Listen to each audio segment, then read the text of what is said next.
tercer día de transmisiones del Congreso, hemos ya adquirido algún tipo de conocimiento que nos va a llevar a analizar correctamente la selección de un método de esterilización adecuado para la esterilización de los instrumentos, pero también para evitar que estos se dañen.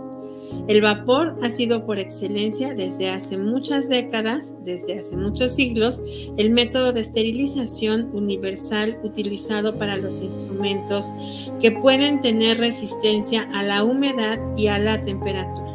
Es el método comprobado científicamente como el más eficaz para lograr el nivel de seguridad de esterilidad de 10 a la menos 6. Cuando pensamos en un método de esterilización adecuado a las necesidades, a los sueños, a los anhelos que nosotros tenemos para un esterilizador de vapor nuevo, pues pensamos quizás en un autoclave de doble puerta, automatizado, con sistema de prevacío, con un excelente método de secado. Y cuando llegamos a ver la realidad, pues es muy distinta a la que nosotros imaginamos. Porque a lo mejor el autoclave que nosotros queremos no puede funcionar en la institución en la que trabajamos. Quizás sea la calidad del agua, quizás sea el generador de vapor, o la ubicación en donde va a estar el autoclave, o las redes de distribución del energético, lo que evite que ese autoclave cumpla con las condiciones ideales. Y entonces, un equipo que fue diseñado para poder funcionar de la manera más adecuada, pues no funciona, porque el método de instalación, la validación de la instalación y de la operación, y además las mismas instalaciones de la institución en la que nos desempeñamos, pueden estar generando las fallas. Para hablarnos de las adecuaciones que son necesarias para hacerle a un método de esterilización para que pueda funcionar adecuadamente en nuestra institución, hoy tenemos la presencia del ingeniero biomédico César Augusto Méndez Mosco. Él es ingeniero de servicio técnico de una marca comercial de esterilizadores de la marca Stilco, que es uno de nuestros socios patrocinadores, y nos hablará de las condiciones bajo las cuales se debe de elegir el esterilizador para que después pueda funcionar adecuadamente en el hospital, para que ese equipo pueda cumplir con las condiciones de esterilidad, pero también pueda cumplir con el tiempo de vida útil que esperamos de un equipo de alto costo como son los autoclaves. Así que a continuación escucharemos al ingeniero hablarnos de este tema. Muchas gracias. Hola, ¿qué tal? Buenos días o buenas tardes. Mi nombre es César Méndez. Soy ingeniero de servicio de Stilco. Stilco es una empresa italiana con sede en un pueblito muy pequeño llamado Pio 11, muy cerca de Veneto, en Italia. Esta empresa se dedica a la diseño, fabricación y comercialización de esterilizadores de vapor, esterilizadores de baja temperatura, como son formaldehído y como son peróxido de hidrógeno. También la gama de termodesinfección con lavadoras de diferentes tamaños y lavadoras de cómodos y orinales. Si desean más información, esta es la página y también se pueden acercar con su distribuidor más cercano. Acabado el comercial, podemos empezar con nuestro tema. Características de instalación para los sistemas de esterilización a vapor.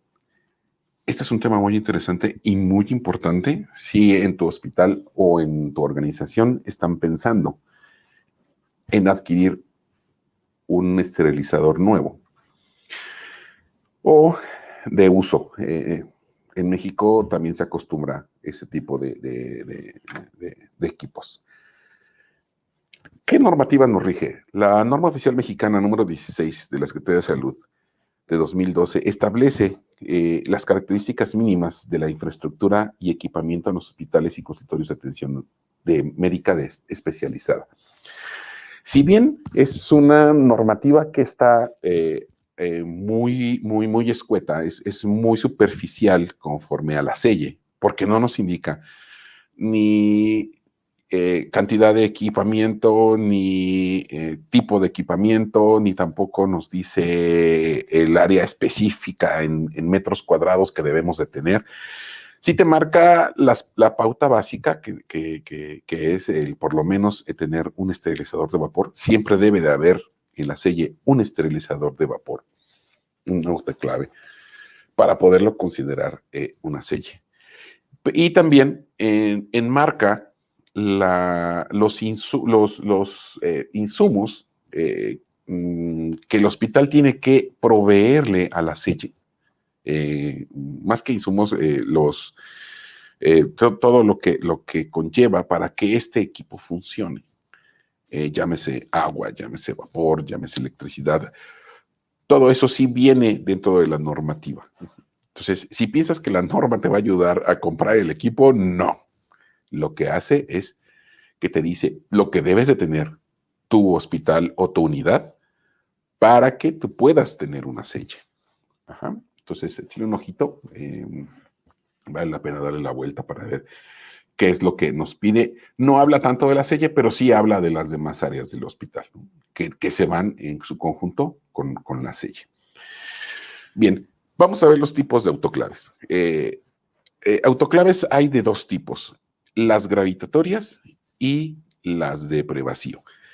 El autoclave de gravedad es una tecnología muy vieja, es de los años 40, 50, fueron de las primeras esterilizadoras, y se llaman así porque usan la presión del vapor para desalojar el aire ambiental. ¿Qué es el aire ambiental? Es el aire que atrapamos cuando cerramos la puerta. Entonces, la única manera que se puede desalojar de ese aire frío, esa bolsa de aire que no nos va a permitir alcanzar la temperatura correcta de esterilización, lo que hace es que el vapor entra y por diferencia de densidades no se mezcla. Entonces, lo que hace el vapor es irlo empujando hacia el drenaje hasta que logra el desplazamiento total de ese aire frío. ¿Cuál es el problema de este tipo de equipamientos tan viejos? Que no se recomienda para equipos porosos y se han ido quedando atrás en cuanto a tecnología. No son compatibles con los empaques duros, como son los contenedores. La mayoría de estos tipos de contenedores no pueden entrar en equipos gravitatorios porque no es capaz el vapor de penetrar los filtros. Y entonces va a estar bien bonito estéril por fuera, pero por dentro no. Entonces son recomendables para equipos, estos equipos para los laboratorios, porque ahí no utilizan embalaje en la mayoría del instrumental o del material que van a procesar. Entonces entra directo y así como sale, como termina, sale y se almacena. ¿Por qué? Porque la mayoría de ese instrumental entra al esterilizador no para quedar estéril, sino para desactivar el bicho que se le haya pegado mientras estuvo trabajando dentro del laboratorio. Entonces, ojo con este tipo de equipos porque existen en el mercado empresas que los modifican los equipos viejos, les quitan los controles analógicos, los controles manuales, y les montan pantallas digitales y dicen, ya te modernicé tu equipo. Es como comprarte un bochito a estas alturas de la vida, ¿no? Tú dices, me compré un automóvil nuevo. Sí, de tecnología de 1935. Pero es nuevo. Sí, pero la tecnología es antigua. Lo mismo te pasaría con un equipo de este tipo. O sea, puede ser que sea nuevo, pero la tecnología es tan vieja que no te va a servir en la mayoría de los casos. Los equipos de prevacío. Estos equipos son los más modernos, son equipos que por su nombre utilizan una bomba de vacío para poder desalojar el aire ambiental que ha quedado atrapado dentro de la cama y dentro de los paquetes. Lo que hace es que esa bomba genera una presión negativa dentro de la cámara, intentando sacar lo más pronto posible ese aire frío. Al estar en vacío, la entrada de vapor es mucho más rápida. eso genera una turbulencia tan fuerte que es capaz de mezclar el aire frío residual con el vapor y alcanzar la temperatura correcta de esterilización lo más pronto posible. Eso también ayuda a que ese vapor con alta temperatura entre dentro de los paquetes y entonces sí podamos tener mayor chance de que el centro de tu paquete, por más grande que sea, alcance la temperatura de esterilización. Recordemos que la temperatura es nuestro agente esterilizante en este tipo de equipos, no el vapor. ¿Cuáles son las características de un autoclave de vapor moderno? Porque ya hablamos de que hay equipos en el mercado muy viejos. Bueno, los equipos de vapor modernos contienen ya muchas características diferentes, muy diferentes a los anteriores, ¿no? Una cosa bien importante es que son totalmente automáticos. Ya no existe intervención humana en el ciclo. No existe.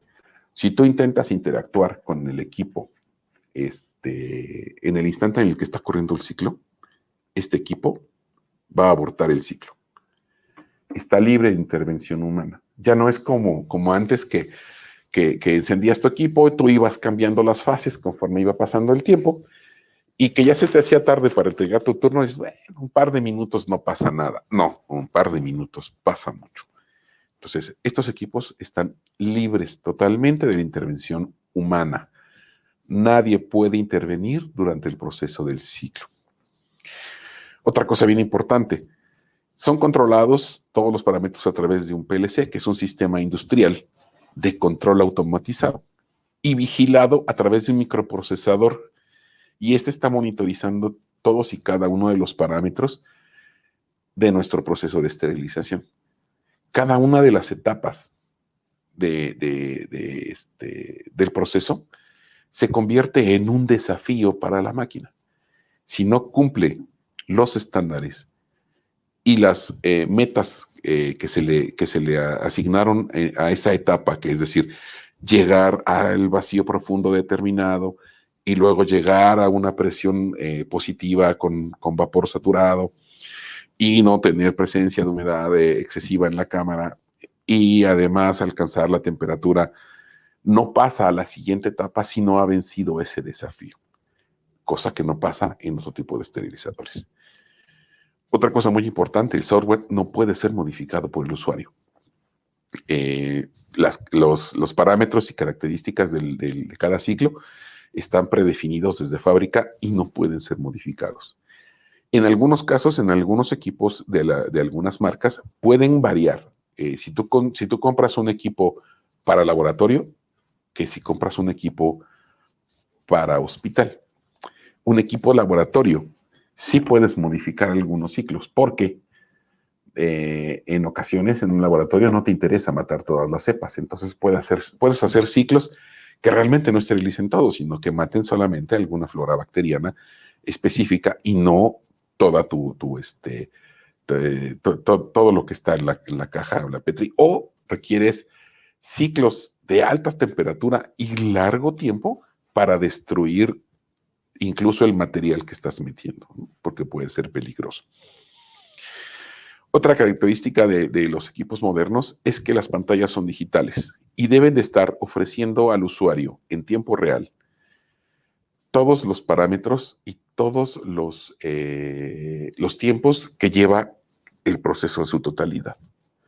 De tal manera que tú puedes en cualquier momento monitorizar tu proceso si va correcto o si tiene alguna desviación. Y lo más importante, estos sistemas deben ser compatibles con cualquier método de trazabilidad, ya sea un método electrónico o un método manual. ¿Cómo es eso? La pantalla tiene que arrojarte el número de ciclo, la carga del día, toda la información para que tú puedas llevar la trazabilidad de tu sello, ¿no? Entonces, Estas son las características básicas de un autoclave moderno o de un autoclave de vapor moderno.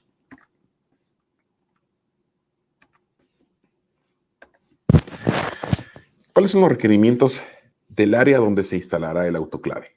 Esto es algo muy crítico y muy importante si ya tienes una unidad funcional donde modificar el área o modificar las condiciones es mucho más difícil. Ajá. Todo depende del autoclave que se va a instalar. Dependerá la marca y dependerá la capacidad. Cada marca maneja en ocasiones diferentes características. Por ejemplo, hay unidades europeas que requieren aire comprimido que las americanas no requieren. ¿Por qué? Porque las válvulas de los equipos americanos son eléctricas, mientras que las válvulas de los equipos europeos son neumáticas. En ocasiones a mí me ha tocado ver hospitales que intentan crecer su selle, intentan crecer la producción, pero el área es muy difícil de modificar. Entonces, si quieres instalar un equipo más grande de lo que tú tienes, necesitas modificar muchas áreas, ¿no? Entonces, si también tienes un equipo que es de vapor directo, es decir, que viene el vapor desde la caldera del hospital, y lo quieres convertir a autogenerado, vas a requerir modificar las líneas de voltaje.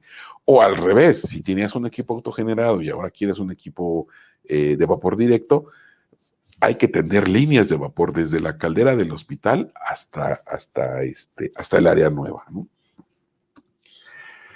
Entonces, esto requiere no solo la intervención del área económica, se requiere también de la intervención de otras áreas del hospital. Por ejemplo, lo primero que se debe de generar es la ruta crítica. ¿Qué es la ruta crítica? La ruta crítica es por dónde va a pasar tu equipo. Se define como la ruta a seguir para la instalación del equipo en el punto final. Aquí tienen que entrar muchos departamentos del hospital, sobre todo el área de infraestructura y el área de ingeniería. En ocasiones hay que tirar algún muro, recorrerlo, modificar el piso o reforzar el piso. Estos equipos, por poseer más tecnología y otros aditamentos para hacer su trabajo, se vuelven equipos mucho más pesados. Hay equipos de los más grandes que se comercializan en México que llegan hasta el 1.5 toneladas. Y yo he visto equipos de 2 toneladas. Entonces, quitar un equipo de 700 kilos e instalar un equipo que pesa más del doble, en ocasiones te afecta en la infraestructura del hospital. Entonces, esa es parte de de lo que se debe de contemplar a la hora de instalar un nuevo equipo. Colocar el equipo en el punto final conlleva también a la nivelación de la cámara, es decir, la cámara tiene siempre que estar, es la que nos da el punto de colocación final y el anclaje al piso. En ocasiones, sí nos ha pasado que el jefe de conservación o la misma jefa de sede dice, es que el equipo se ve un poco chueco. Pues es que el piso está chueco, pero la cámara está derecha. Ya no puedo enderezar más sin enchuecar la cámara. Entonces, es algo que se debe de corregir antes de que el equipo sea puesto en ese punto final. Los suministros hospitalarios. Esa es la parte neurálgica de esta plática. Estos suministros, como ya los habíamos dicho al principio, son diferentes de todos los demás suministros que llegan a todas las demás áreas del hospital. Estos son considerados suministros de tipo industrial. ¿Por qué? Porque llevan las características que lleva la industria, pero se utilizan dentro de un hospital. Entonces, todo esto lo maneja conservación y mantenimiento e ingeniería dentro de un hospital. Y tienen que ser compatibles con las características del equipo que vamos a instalar. Todos los equipos nuevos contienen una guía que le llamamos guía mecánica. Esa guía mecánica está diseñada por el fabricante del equipo y nos pide y nos da las características de lo que debemos suministrarle a su equipo para que funcione correctamente. Ahí vienen estipulados los diámetros de la tubería, las presiones, tanto de vapor, de agua o lo que necesitemos, e incluso del drenaje, porque el drenaje tiene mucho que ver en este tipo de equipos, ya que el desalojo de agua aquí aumenta. Ajá. Los suministros deben estar listos antes de que el equipo llegue y se debe considerar espacio suficiente para que el técnico de mantenimiento pueda darle el servicio requerido al equipo. En ocasiones, en nuestro afán de crecer la producción de la selle, aumentamos los equipos de capacidad y esto deja al área de servicio con muy poco espacio. Y hay que andar haciendo malabares para que el pobre ingeniero pueda meterse dentro del equipo y poder darle el servicio requerido. Esto debe ser considerado antes de que el equipo llegue. Los suministros y su importancia.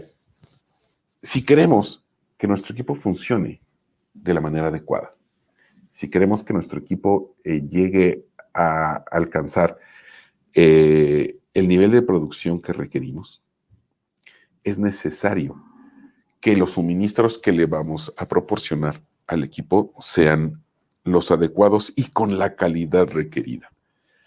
Por ejemplo, el vapor tiene que venir limpio, es decir, no debe de contener gases no condensables, no debe de traer químicos que se le... antes de que entre a la caldera, el agua es tratada para reducirle sales y minerales, pero en ocasiones les agregan químicos para aclararla. Esos químicos le hacen mucho daño al instrumental, porque al término del proceso, ese vapor se convierte en vapor ácido.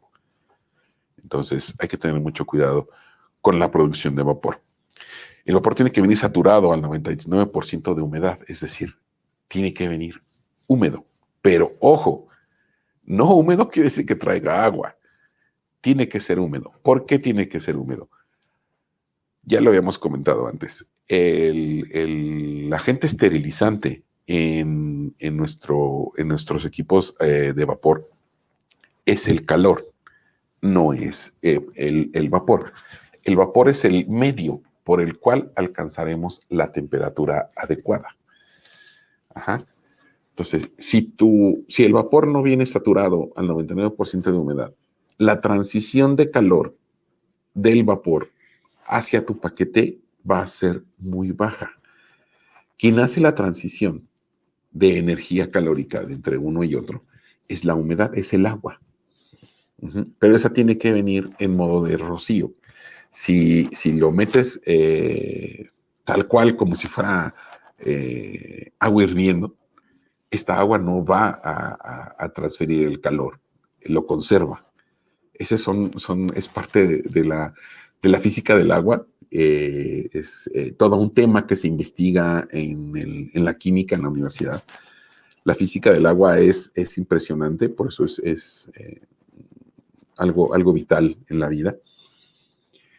En modo de rocío es capaz de transferir calor, pero en modo líquido retiene ese calor.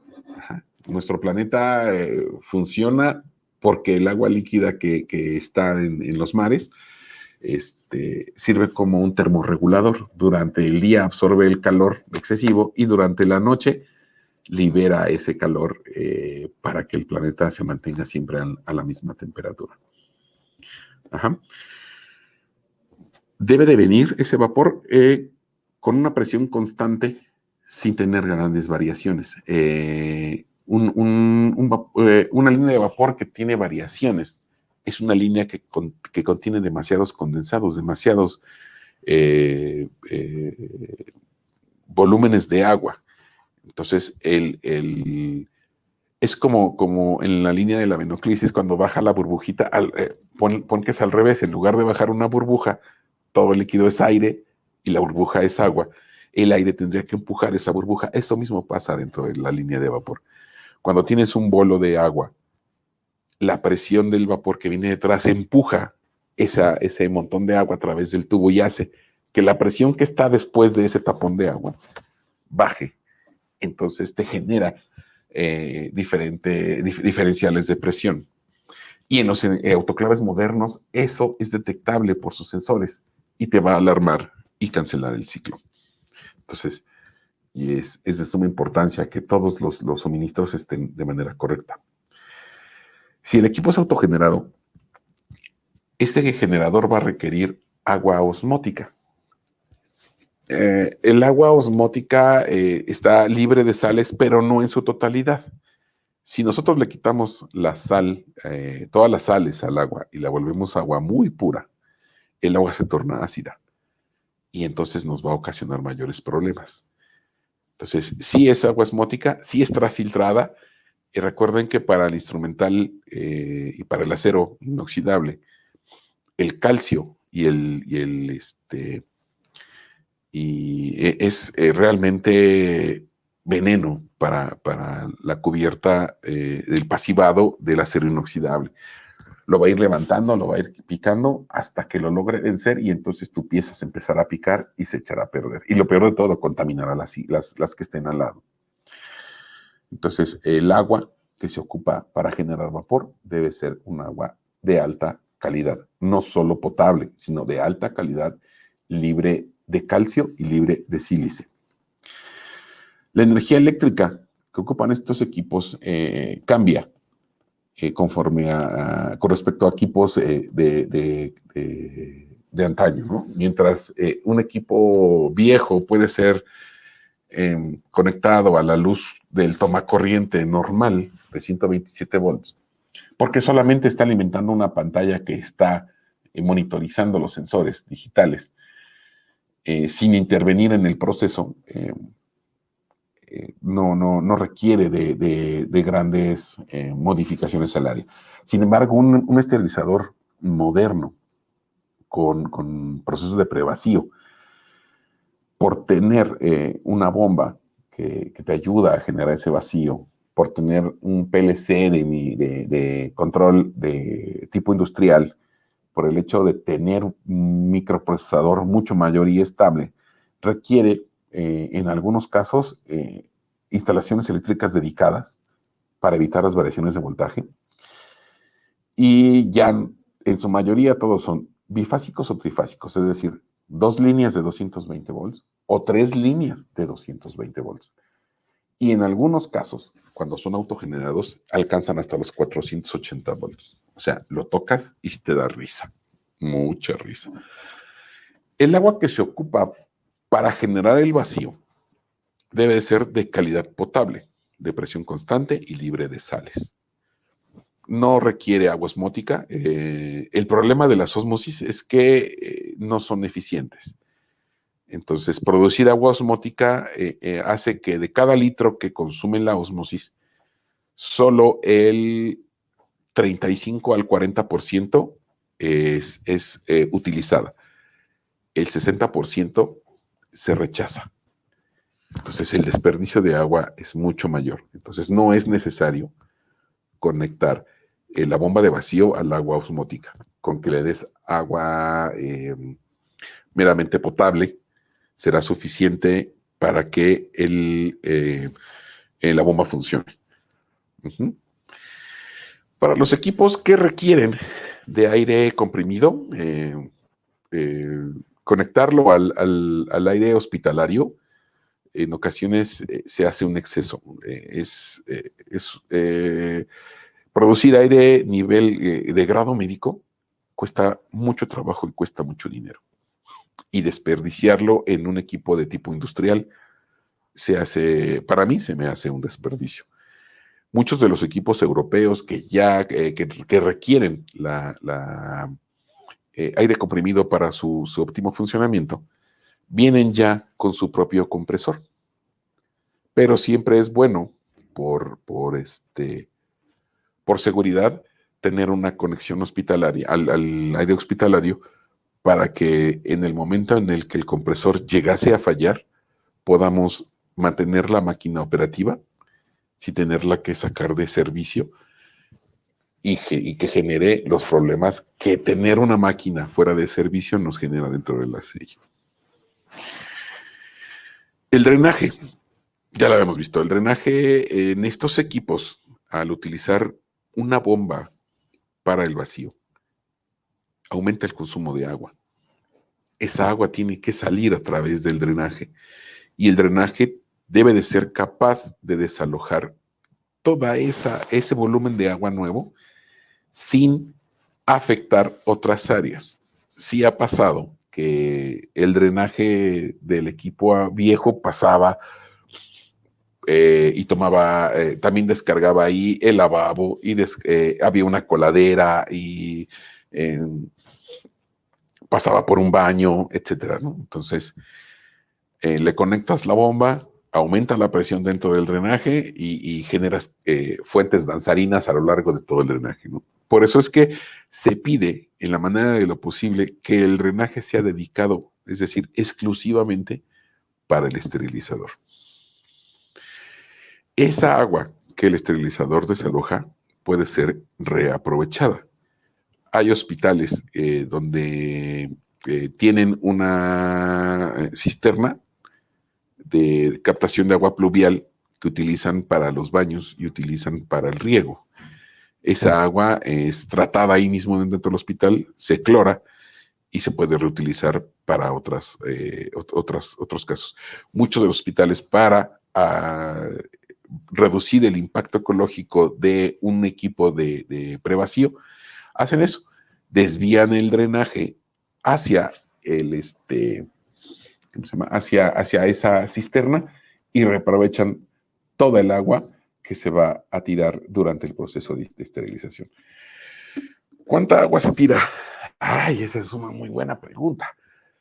Dependiendo la marca y dependiendo el sistema que van a utilizar para generar el vacío, un equipo de prevacío puede consumir entre 1,200 y 1,400 litros por ciclo, hasta los más ecológicos como el nuestro, que solamente consume 400 litros por ciclo. Es decir, mientras el equipo esté parado, el consumo es mínimo.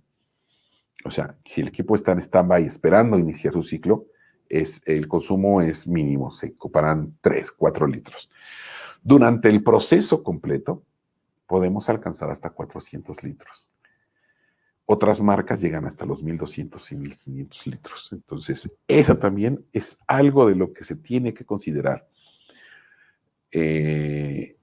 al momento de intentar cambiar nuestros equipos.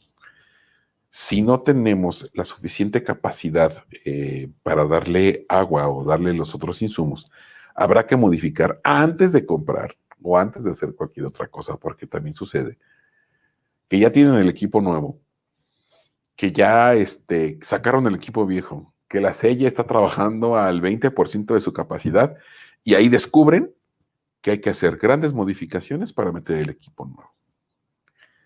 Yo conozco equipos que están desde 2017 en el sótano del hospital esperando la modificación para poder ser instalados. Entonces, hay que tener mucho cuidado con ese tipo de requerimientos especiales. Y por último, el escape atmosférico. Ya no se usa solamente, lo menciono ahorita porque ya mencionamos los equipos de gravitatorios. El escape atmosférico solo lo ocupan los equipos gravitatorios. Y era la manera como desalojaban el vapor. Los nuevos equipos, los equipos modernos, poseen sistemas de enfriamiento del vapor. Es decir, no tiran el vapor directamente al drenaje, sino pasan a través de tanques de enfriamiento que hacen que se condense todo ese vapor de escape. y podamos arrojar al drenaje todo ese residuo sin que tengamos grandes consecuencias sobre la línea del voltaje. Además, lo importante, estos equipos gravitatorios, al desalojar vapor directo de la cámara, humedecían el ambiente. Ustedes saben que un ambiente húmedo en la selle nos genera grandes problemas. Por último, ya para rematar y dejarlos descansar en paz, la reflexión del día. La correcta elección de un autoclave para nuestra selle es de vital importancia y deberá ser realizada por manos expertas. El consenso no solo es del área financiera, sino que también el área usuaria y los departamentos de ingeniería e infraestructura. La mala elección de un autoclave puede llevarnos a una espiral de problemas que mermarían la productividad de la selle y por ende la atención del paciente. Si no elegimos de manera correcta y de manera adecuada nuestro nuevo equipo en la selle o el equipo que vamos a montar en la nueva selle, nos vamos a acarrear tantos problemas que nos vamos a dar de topes y de verdad, eso es real.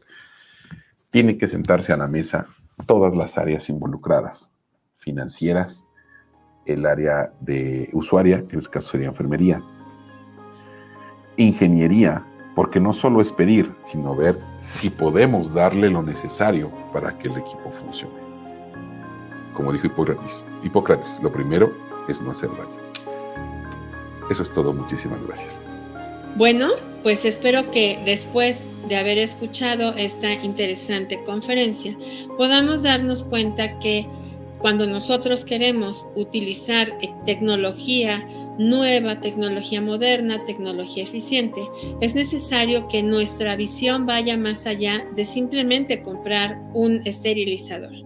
Es importante también adecuar todas las instalaciones para que el esterilizador pueda cumplir con las condiciones adecuadas para su funcionamiento. Espero que haya sido igual de interesante para ustedes que para mí.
población en el mundo hace que ningún país pueda satisfacer sus necesidades, ya que la economía pues no puede sustentar estos requerimientos. Ante esta situación, muchos países con economías visionarias han desarrollado sistemas como son las asociaciones público-privadas, lo cual quiere decir que a través de esta estrategia se satisfacerán las necesidades de la población y que además de que el gobierno podrá mantener una economía activa. Para exponer este tema contamos con la presencia del ingeniero biomédico Gerardo Castro Ruiz, quien además es ingeniero clínico, cuenta con una maestría en Administración de Servicios de Salud y un doctorado en Administración de Instituciones. Ha sido coordinador de ingenieros clínicos y gerente clínico de proyectos de equipamiento en asociaciones público-privadas.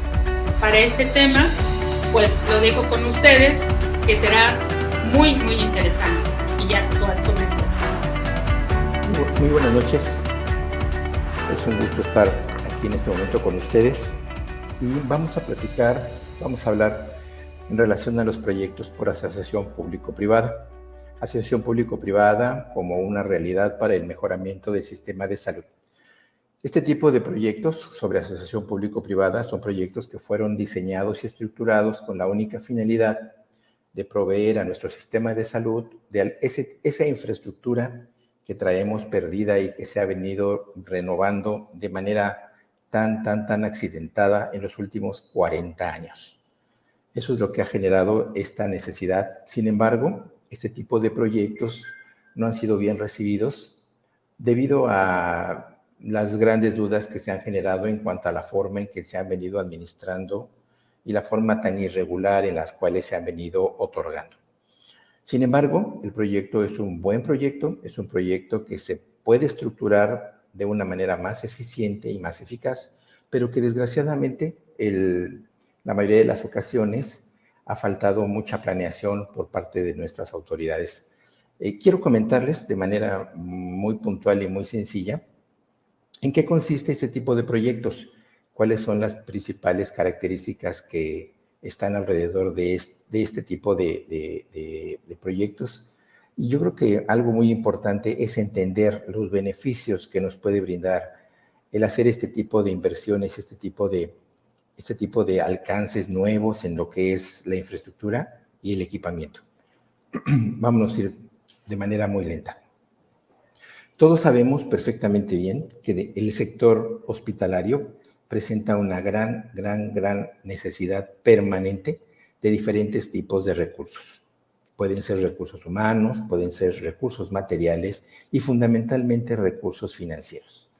Estas necesidades del sector hospitalario, entre otras cosas, manejan materiales tan importantes como lo es el material de curación y los materiales de consumo diario que se necesitan para el funcionamiento de este hospital. Otro aspecto fundamental y muy importante es el equipamiento médico, ese equipamiento que es tan necesario para poder apoyar al médico y al profesional de la salud, tanto en aspectos de diagnóstico como en aspectos de tratamiento. Obviamente el personal, el recurso humano, es una área bastante complicada. Creo que quedó muy claro en relación a los procedimientos y las situaciones ocurridas con la reciente pandemia, en el que el personal fue total y completamente insuficiente.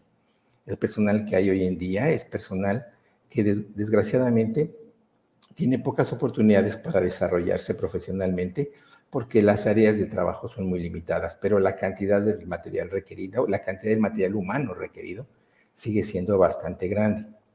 Y hablar de la infraestructura hospitalaria, como les comentaba en un inicio, es hablar de un retraso en nuestra infraestructura de aproximadamente 40 años. Es decir, nosotros necesitaríamos una inversión impresionante para poder recuperar la infraestructura hospitalaria en un promedio de 40 años más, invirtiendo un presupuesto superior a los 55 años. Es decir, nos va a salir muchísimo más caro el desarrollar nuestra infraestructura nuevamente, que pensar en otras opciones, que son precisamente las que queremos comentar. Es muy común que en el sector hospitalario este tipo de necesidades se manejen de manera permanente. Cada año los hospitales del sector salud, sobre todo en el área gubernamental, están sometidos a fuertes presiones para desarrollar su presupuesto anual. Presupuesto que siempre resulta insuficiente. Presupuesto que nunca se cuenta con él a un 100% al final del año, y presupuesto que por el hecho de estar colocado o distribuido por partidas presupuestales, es bastante más complicado programarlo, sobre todo en esas áreas en las que se manejan altas especialidades. Es bastante complicado. Por ese motivo, cuando el profesional de la salud tiene opciones, es cuando surge la gran duda de realmente qué es lo que debo de hacer. Dentro del sector salud existen ya una infinidad de posibilidades para poder invertir y poder desarrollar diferentes tipos de servicios. Está la inversión privada, por supuesto, esa inversión permanente en la cual siempre tiene que haber un beneficiado. Los famosos proyectos llave en mano, que son proyectos que surgieron a raíz de esa necesidad de contar con algún tipo de infraestructura, pero exclusivamente la infraestructura para poder desarrollar servicios de salud. Son proyectos en los cuales el desarrollador, por llamarle de una manera, estructura y desarrolla nuevas instalaciones y las entrega para que estas instalaciones sean provistas de mobiliario, equipamiento, y sea así como se van a utilizar. Esto, desgraciadamente, es bastante complicado. Sin embargo, actualmente la modalidad llave en mano es una modalidad que se ha aplicado de una manera impresionante, pero únicamente para servicios aislados, para áreas específicas. Para manejar hospitales completos, pues es todavía bastante complejo. Existen los famosos pagos por servicio. Vamos a hablar un poquito más de eso un poco más adelante, pero los pagos por servicio son de una buena medida algún tipo de proyecto por asociación pública, ya que esos nos permiten manejar servicios aislados con presupuestos perfectamente bien establecidos, presupuestos que ya son asignados de manera directa. Yo creo que ya conocen ustedes y ya han escuchado hablar de los servicios integrales. Los servicios integrales son proyectos en los cuales se brinda el servicio de manera completa para el desarrollo y el funcionamiento del área. Estos servicios integrales tienen grandes ventajas, sin embargo, son servicios exclusivamente para áreas muy específicas. Hoy en día ya existen servicios integrales para anestesia, servicios integrales para cirugía de mínima invasión y algunos otros que servicios para el área de inhaloterapia. Sin embargo, estos servicios han mostrado que se han encarecido bastante, desgraciadamente, y que en ocasiones generan fuertes complicaciones para la implementación dentro de instituciones, las cuales no cuentan con todos los recursos necesarios para poderlos implementar. Los famosos proyectos de inversión, que son proyectos que de alguna manera han servido a diferentes instituciones del sector salud, porque es gracias a ellos que podemos contar con equipamiento a través de un proyecto en el cual se busca contar con el recurso necesario para hacer la adquisición y la compra. ¿Cuál es lo más complicado en este tipo de proyectos? El tiempo. El tiempo es la parte más compleja, ya que en el sector salud actualmente esos proyectos de inversión para la pura autorización por parte de la Cámara de Diputados se requieren en ocasiones meses, inclusive años, para que estos puedan ser autorizados y el equipamiento, el realizado. Esos proyectos de inversión tienen una gran utilidad, pero obviamente para áreas mucho más grandes y más complejas. ¿Qué pasa con los proyectos por asociación público-privada? Son proyectos que de alguna manera podrían ser útiles y se podrían utilizar. Vamos a comentar un poco más acerca de este tipo de modalidad. Es un proyecto por asociación público-privada. En función a esto es el término genérico que se le brinda a un proyecto que involucra a compañías privadas en la provisión de servicios públicos y obras. Esto es, vamos a desarrollar proyectos públicos haciendo uso de capital privado. Parece un poco complicado porque en realidad el manejar presupuesto público y presupuesto privado son dos cosas completamente diferentes. Sin embargo, el tipo de inversión es una inversión que se realiza de manera muy similar. En México el esquema también fue llamado proyectos por prestación de servicios, que lo comentábamos hace un momento. Sin embargo, estos proyectos por prestación de servicios pues son, como les comentaba, proyectos bastante pequeños comparados con estos proyectos por asociación público-privada en las que se busca desarrollar infraestructura hospitalaria. Creo que es muy importante no perder de vista esto. La infraestructura hospitalaria es un área que tiene un atraso importantísimo. No contamos con infraestructura suficiente. Y los pocos hospitales con los que contamos actualmente son hospitales que ya tienen sus áreas prácticamente cubiertas y topadas al 100%. Eso obviamente nos obliga a buscar nuevos espacios. ¿Cuántos de nosotros no hemos tenido la necesidad de ingresar a centros médicos y a hospitales importantes en los cuales es muy común encontrar áreas que están improvisadas, áreas que no cumplen con los requerimientos básicos para el buen funcionamiento, áreas que están construidas de una forma tal que resulta prácticamente imposible desarrollar el proceso con altos estándares de calidad. Es decir, desgraciadamente hemos tenido la necesidad de buscar cómo adecuar las áreas con las que contamos hasta este momento. Es importante considerar al proyecto por asociación público-privada como una posibilidad. Vamos a ver un poco más acerca de esto. ¿Cuál es la incidencia o cuál es la forma bajo la cual se tiene que desarrollar este tipo de proyectos? Esto se hace a través de un arreglo contractual, es decir, a través de la elaboración de un contrato, en los cuales siempre va a haber un servicio público y un servicio privado o de apoyo.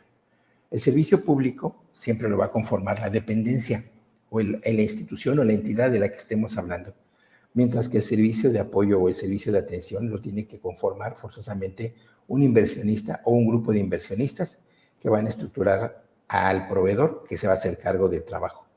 En este arreglo contractual, como aquí lo menciona, los recursos, riesgos y recompensas para el sector público y privado se van a combinar. ¿Por qué razón? Porque en ambos procesos, en ambas direcciones, vamos a obtener mayor eficiencia, vamos a manejar de mejor forma el capital y vamos a garantizar el cumplimiento de todas las regulaciones gubernamentales, así como el cumplimiento de todo el ambiente y el lugar de trabajo. Es decir, vamos a estructurar un proyecto de acuerdo a norma. ¿Sí? El interés público básicamente está fundamentado en las cláusulas y en los contratos bajo los cuales vamos a realizar esta supervisión. Vamos a tratar de hacerlo un poco más claro. El inversionista proveedor va a proveer todos los recursos necesarios para estructurar este proyecto. Y este proyecto se va a estructurar desde la base, desde un principio. Es decir, desde la oferta no solicitada. ¿A qué me refiero cuando hablo de oferta no solicitada? A esa oferta, a ese proyecto inicial, que es el de desarrollar la necesidad en sí. ¿Dónde fabricar el hospital? ¿Dónde construir el hospital? ¿Bajo qué condiciones se va a construir? ¿De qué tamaño se va a construir? ¿Qué tipo de especialidades debe de contener este hospital? Eso es muy importante, porque en el momento en que hablamos de la infraestructura del hospital, estamos pensando ya no únicamente en los pisos, paredes y techo. Ya estamos pensando también en servicios básicos, que son esos servicios que son necesarios para que el hospital funcione. ¿A qué me refiero?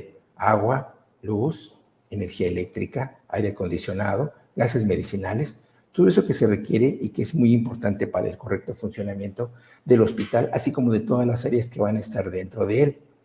¿A qué más me refiero?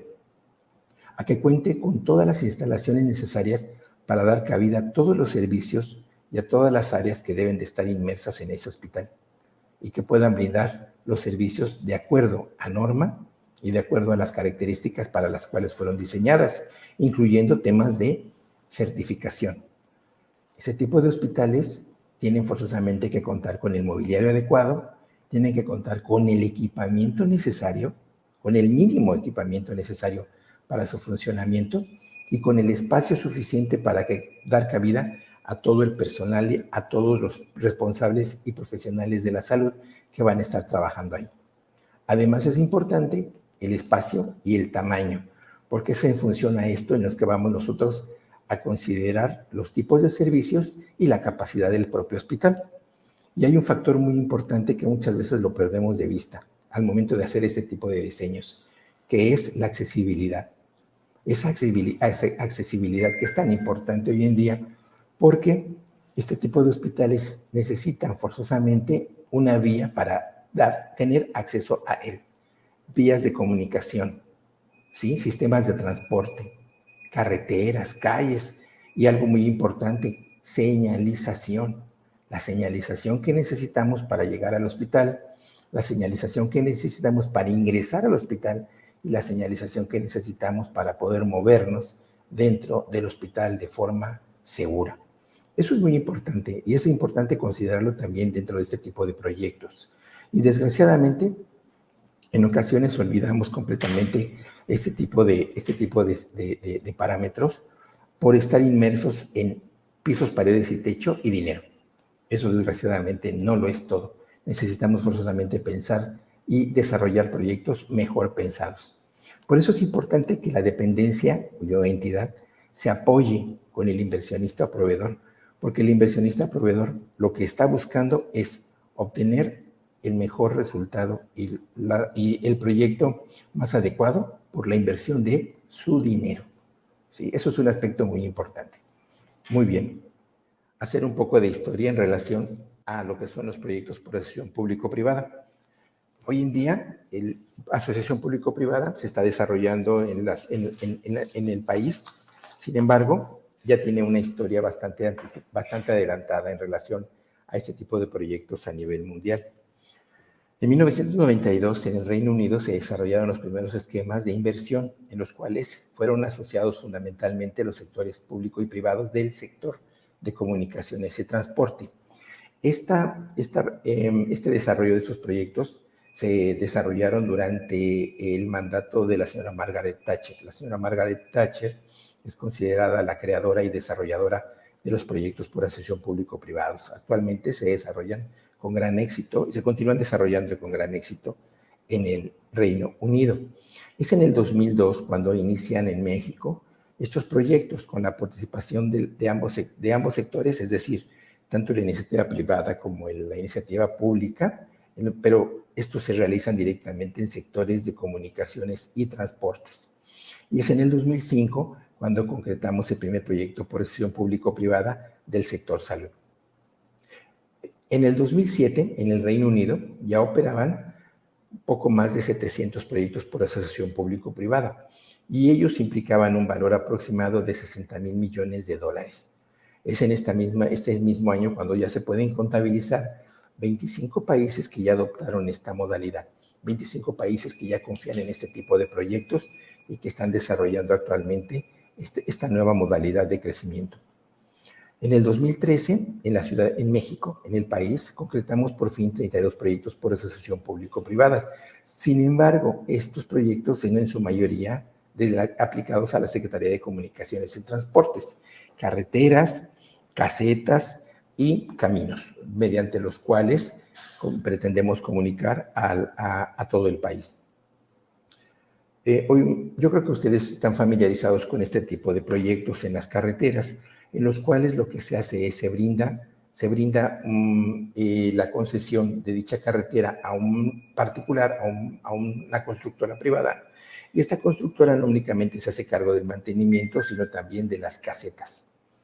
Esas carreteras, pues bueno, ustedes ya se habrán dado cuenta que son carreteras muy bien construidas, carreteras que cumplen con todos los requerimientos, con toda la normatividad, pero fundamentalmente que brindan la seguridad y de alguna forma mantienen el estándar en cuanto a la calidad con la que fueron construidas. En el 2010 es importante mencionar que estos proyectos funcionan y se han desarrollado de buena manera. Sin embargo, desgraciadamente en el sector salud existen muchas dudas y se han manejado de manera poco clara. Es por esa razón que en el 2019 por instrucciones gubernamentales. Es el gobierno que ingresa, que el gobierno entrante en esa ocasión al país, deciden hacer una revisión importante de los proyectos por asociación público-privadas, no únicamente en los hospitalarios, realmente revisan todos los proyectos y deciden ponerlos en stand-by hasta su nueva revisión y evaluación. Es algo que actualmente se está haciendo y algo que actualmente se está desarrollando.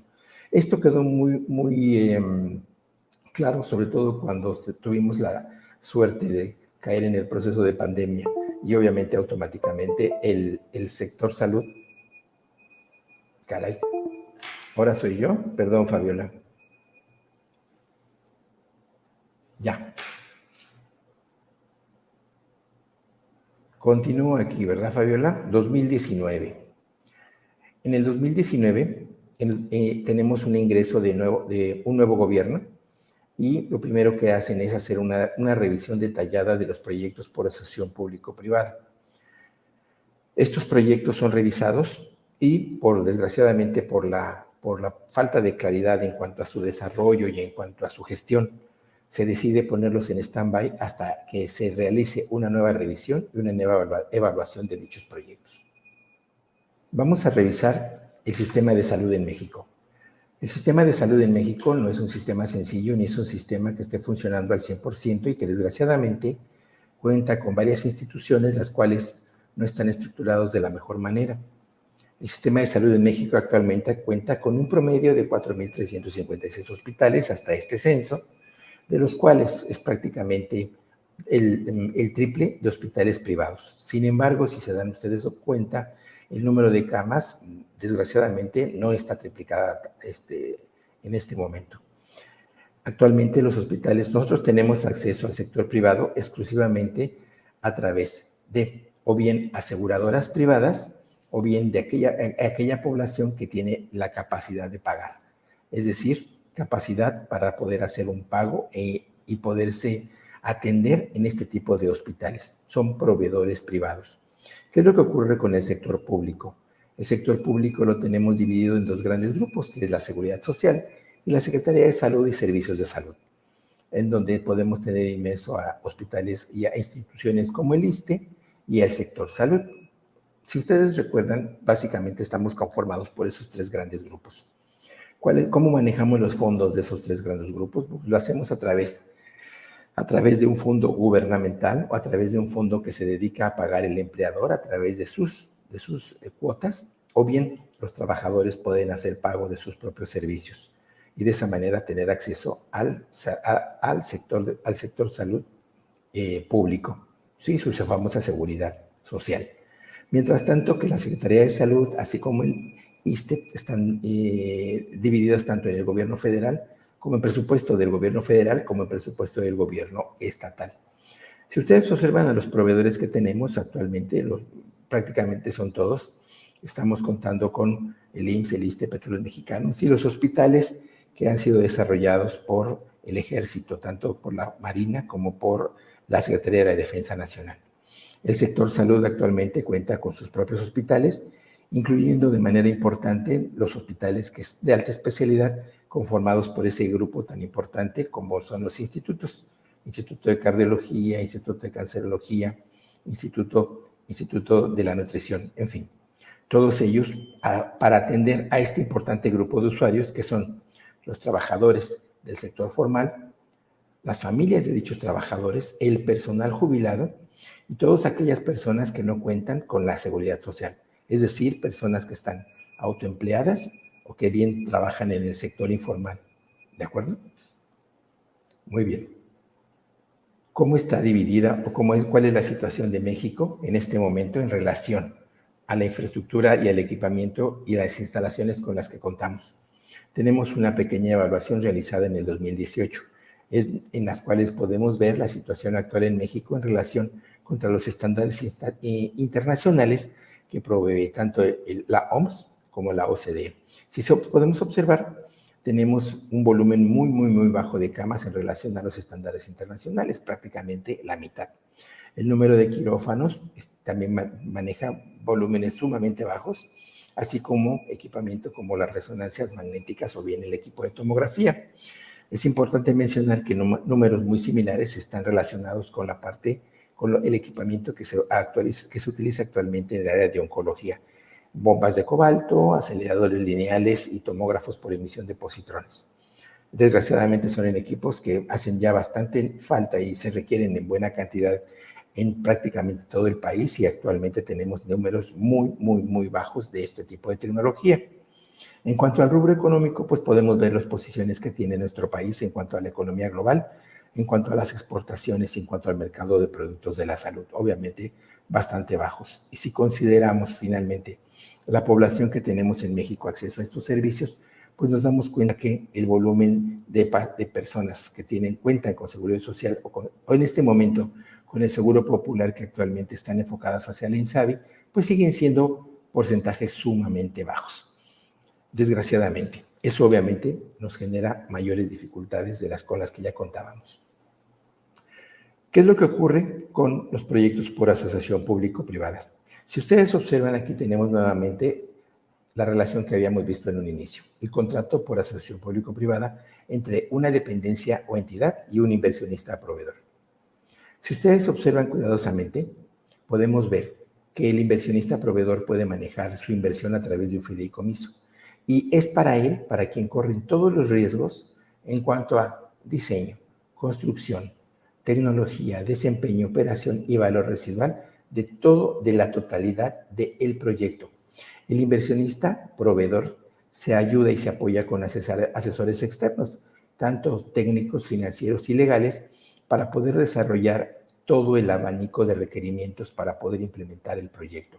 Inversiones, bancos, supervisión de obra, supervisión fiduciaria, las constructoras y los subcontratistas, proveedores de equipamiento, proveedores de servicio y todos los proveedores que sean necesarios. Es decir, todo el paquete y toda la carga de este trabajo lo realiza el inversionista proveedor. ¿Qué es lo que ocurre mientras tanto con la dependencia? Tenemos la contratación de asesores externos, técnicos y financieros legales para dar seguimiento al proyecto, fundamentalmente. Únicamente los riesgos bajan de manera importante, ya que los riesgos se centran exclusivamente en la planeación, la demanda y la normatividad, en el cuidado y vigilancia de los mismos, y muy probablemente, casi siempre, proveer el terreno para poder realizar el proyecto. De esa forma quedan divididos el esquema del APP dirigido hacia el usuario final, cuando el servicio público con personal contratado por dependencia se realiza entre ambos, y el servicio del inversionista proveedor en cuanto a diseño, construcción, equipamiento y preoperación es un trabajo exclusivo del inversionista proveedor. Esto obviamente baja los costos, los vamos a revisar ahorita con más detalle, pero los riesgos definitivamente para la dependencia o entidad se ven abatidos de una manera muy importante. Este tipo de proyectos obviamente va a tener importantes virtudes o ventajas. Ventajas es complicado verlas, por eso preferimos llamarle virtudes. ¿A qué nos estamos refiriendo con esto? Las virtudes de los proyectos APPs. Los gobiernos incorporan a su patrimonio infraestructura, en la mayoría de los casos sin realizar inversión alguna. Es decir, van a construir con el presupuesto, la inversión privada, se va a construir el hospital. Se va a ingresar a un contrato de 25 años, y en cuanto ese contrato concluya, automáticamente la infraestructura pasa a ser propiedad del instituto. Eso es obviamente algo muy importante, porque obviamente se está recuperando de alguna manera la infraestructura sin realizar inversión de construcción.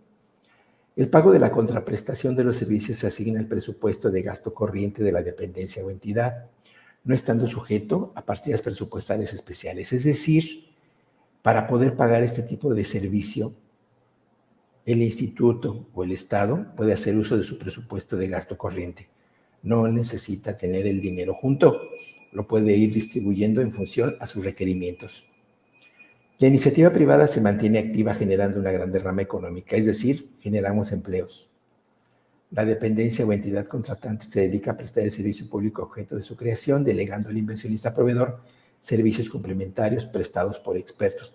¿Cuántas veces no hemos visto a esos hospitales preocupados por el agua, preocupados por la luz, preocupados por el equipamiento, preocupados por todos esos factores que tienen que ver directamente con la operación del hospital, no con la atención al paciente.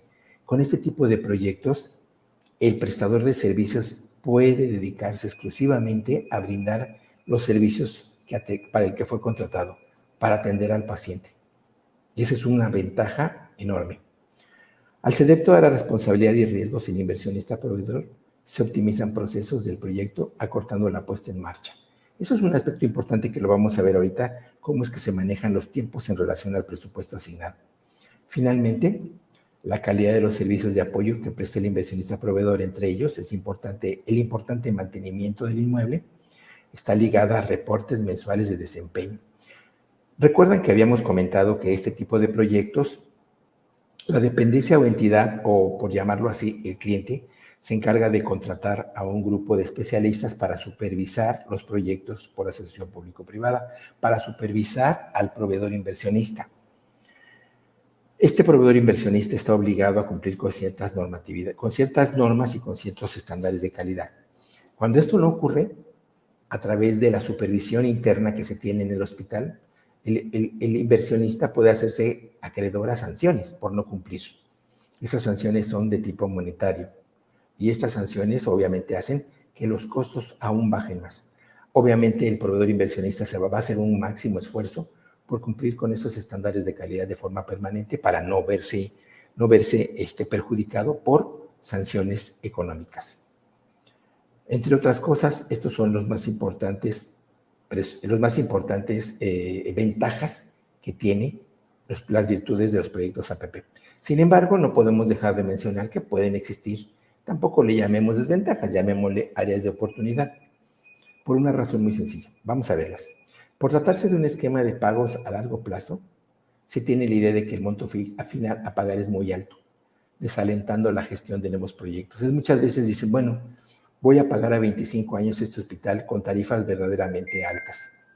Yo creo que sería muy importante hacer un ejercicio en el cual se den una idea exactamente de cuánto cuesta mantener un hospital, cuánto cuesta desarrollarlo, cuánto cuesta operarlo y algo muy importante, que está cubierto en este caso, cuánto cuesta construirlo.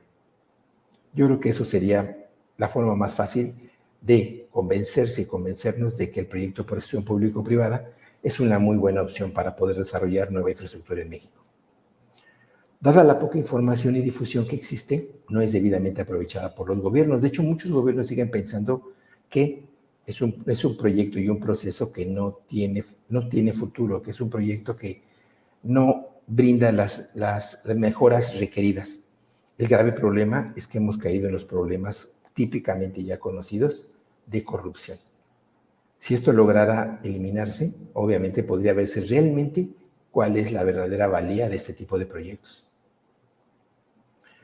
La falta de experiencia en el esquema provoca la emisión de unas bases de licitación inadecuadas e incompletas. Fíjense nada más, los problemas para este tipo de proyectos inician desde la mismísima licitación. Sin embargo, hoy en día ya tenemos bastantes personas con bastante capacidad para poder desarrollar este tipo de proyectos y pues yo creo que es momento de ocuparlas y aprovecharlas. Finalmente, al responsabilizar al inversionista proveedor de las relaciones laborales inherentes a los servicios que proporciona y excluir a los sindicatos de la dependencia de esta labor, se tiene la oposición de estos.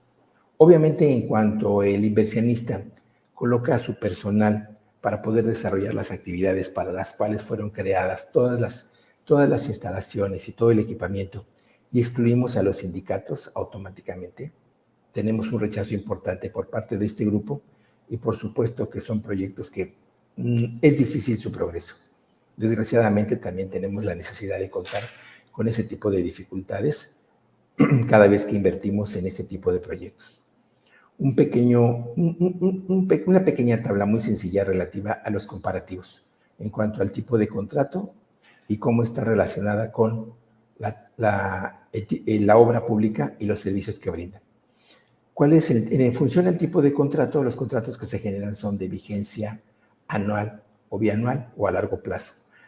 Si ustedes recuerdan, los servicios, estos contratos son a 25 años para poder hacer los pagos correspondientes de todo el proyecto, cosa que no ocurre cuando el proyecto lo realizamos de manera tradicional. Estos proyectos se elaboran un contrato el tiempo que tarda en construirse el hospital. En este caso hablamos de un anual o bianual, sin embargo, ustedes conocen seguramente hospitales que han tardado más de 3 años en construirse, o bien que se empezaron a construir y nunca se terminaron. ¿Cuál es el alcance de este tipo de contrato? En el caso de la obra pública, únicamente el desarrollo de la infraestructura, mientras que en el proyecto APP estamos hablando de diseño, financiamiento, construcción, equipamiento, mantenimiento y la mismísima operación del instituto o hospital. El concepto del gasto, como lo había comentado, en el proyecto tradicional se maneja a través de una inversión, que nunca se tiene el volumen de dinero, la cantidad de dinero suficiente, mientras que en el proyecto de porción público-privado se hace a través de un presupuesto y del gasto corriente. La propiedad dentro de la obra pública, pues por supuesto que va a ser pública, porque es el Estado quien está construyendo. Sin embargo, los proyectos APPs, aunque lo construye una empresa privada, tiene la obligación de, cuando concluye el contrato, hacer la entrega de la infraestructura, así como de todas las instalaciones. Y dentro de los contratos existe una cláusula en la cual tenemos que entregar esa infraestructura de una forma tal que mantengan prácticamente su vida útil al 100%. Es una cláusula muy interesante porque de esa manera se aseguran de recibir prácticamente un hospital nuevo. Eso es muy importante. Finalmente, los pagos. Los pagos obviamente se van a hacer en función para la obra pública, en función a la estimación de la obra, mientras que en los servicios APP se hace a través de tarifa unitaria de servicios, es decir, mensualidades que están regularmente solamente impactadas por la inflación. ¿De acuerdo? Una observación rapidísima a cómo se maneja el contrato tradicional y cómo se maneja el contrato por asociación público-privada. Si ustedes observan, en esta imagen tenemos un seguimiento a lo que es el manejo de este tipo de contratos. Ambos proyectos, tanto en el esquema tradicional como en el contrato APP, van a iniciar a través de una autorización presupuestal. Sin embargo, dense unidad del volumen de recursos que tenemos para la inversión tradicional y qué volumen de recursos tenemos para la inversión APP. La dependencia está siempre presente, ¿sí? Sin embargo, ¿qué es lo que ocurre con el esquema tradicional? Lo primero que tenemos que hacer es el estudio económico, el estudio técnico. ¿Dónde vamos a construir el hospital? ¿Sí? Es más, vamos a analizarlo completo. ¿Dónde vamos a construir este hospital? La zona correcta, la zona disponible, el terreno con el cual contamos, el área de la cual disponemos. De ahí, obviamente, tenemos que presentar y realizar una licitación. ¿Para qué? Para poder elaborar el proyecto ejecutivo, es decir, el plano, los estudios de terreno, los estudios que son necesarios para poder estructurar el proyecto en sí.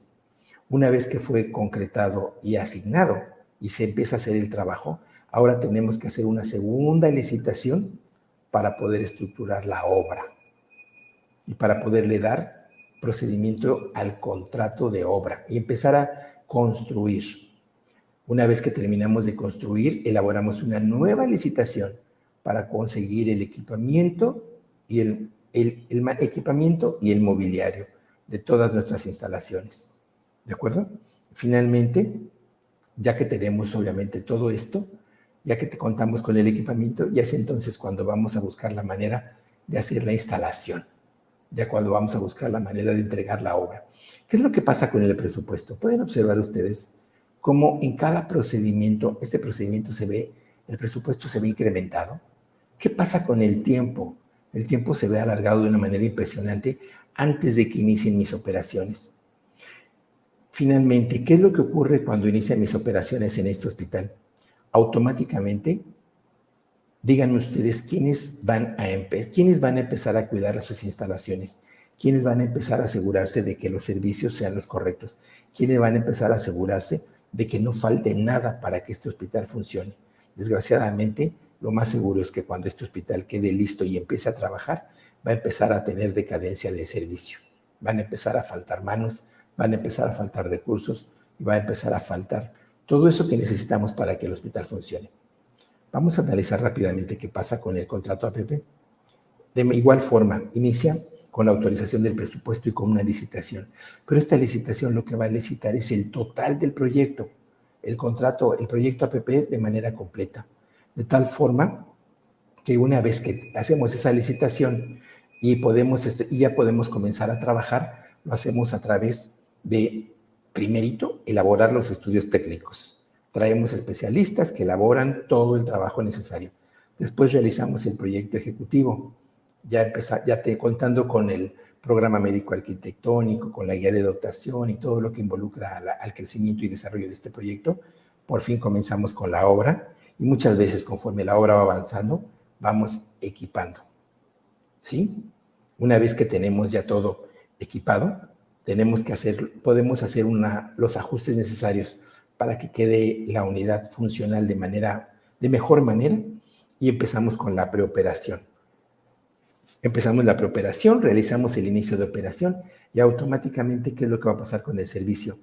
Toma la operación y el servicio el inversionista, el proveedor inversionista, y empieza a darle seguimiento a toda la operación, manteniendo los estándares de calidad siempre. ¿Por qué razón? Porque si no lo hace, se hace acreedor a sanciones. Si no lo hace, cuando tenga que entregar el hospital después de 25 años, tendría que hacer muchísimas modificaciones que le saldrían muchísimo más caras.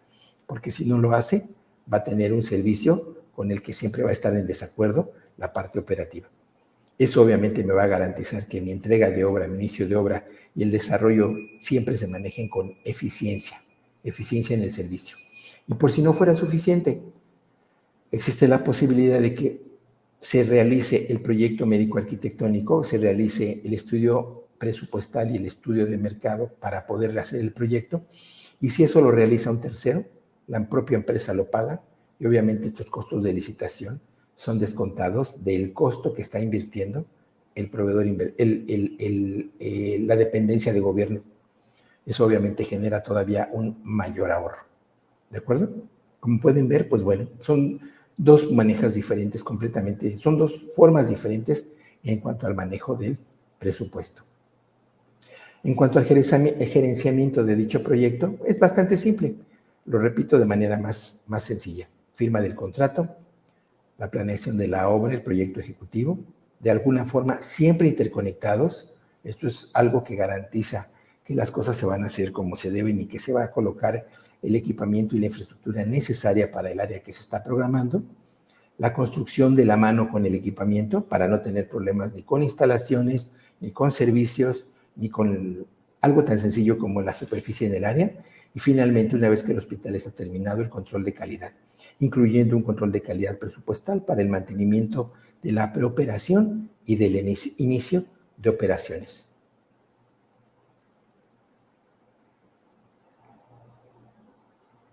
Es importante saber cuáles son las ventajas de manejar un proyecto ejecutivo de esta forma. Por la simple y sencilla razón de que vamos a contar con todo este material para arrancar con el proyecto. Vamos a contar con las bases de licitación, sabemos cuáles son las normas que hay que aplicar, cuáles son los reglamentos a los que tenemos que hacer nosotros mayor insistencia para el desarrollo adecuado de la infraestructura, los estudios técnicos, los cuales me va a garantizar que el hospital que estoy construyendo cuente con todo lo necesario para tener una infraestructura exitosa y libre de riesgos, las guías mecánicas de todos los proveedores y el equipamiento médico. ¿Cuántas veces no hemos encontrado equipo médico que no se puede conectar o equipo médico que no se puede utilizar por problemas con las guías mecánicas? Y es hasta factible tener algún tipo de certificación tipo LEED para poder contar con aspectos que tienen que ver con el cuidado del medio ambiente. Los soportes con los que se cuenta pues son constructores, experiencia de gente que ya se dedica a esto, verificar el presupuesto, contar con todos los asesores para servicio, asesoría técnica y todas las opiniones de los subcontratistas al momento de realizar la obra.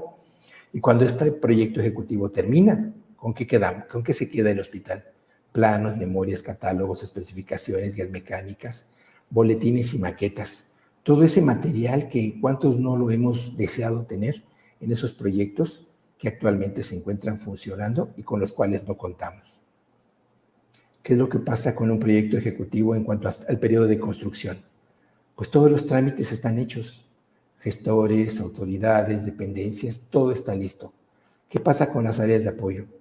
Vigilancia, servicios generales, laboratorio, todo se tiene. ¿El apoyo externo existe? Claro, staff central, bufet, corresponsales y aseguradoras. Contamos con una supervisión importante que va desde la supervisión de la dependencia, pasando por supervisores, corresponsales y los famosos DROs, los responsables de obra, control presupuestal de calidad, así como todo lo necesario para asesorías, estudios y proyectos en cuanto a dirección arquitectónica, asesores técnicos, asesores de servicio, en fin. Contamos con todo lo necesario.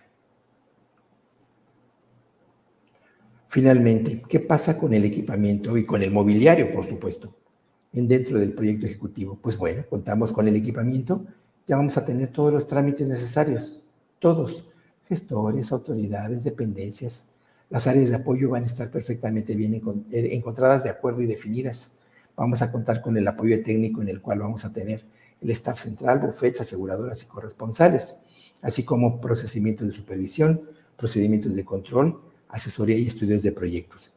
Es algo tan importante como que la ejecución cuente con un experto, con un cuerpo de área técnica importante, tanto administrativo como biomédico, para poder llevar a buen fin toda la parte correspondiente al equipamiento.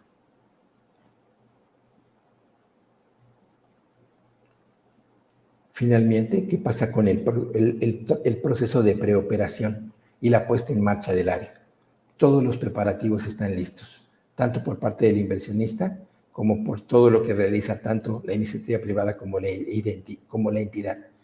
Personal capacitado, reclutamiento de personal, capacidad listo para trabajar, pruebas en equipamiento, prácticas de procedimiento, servicios, stock y equipamiento listo y completo.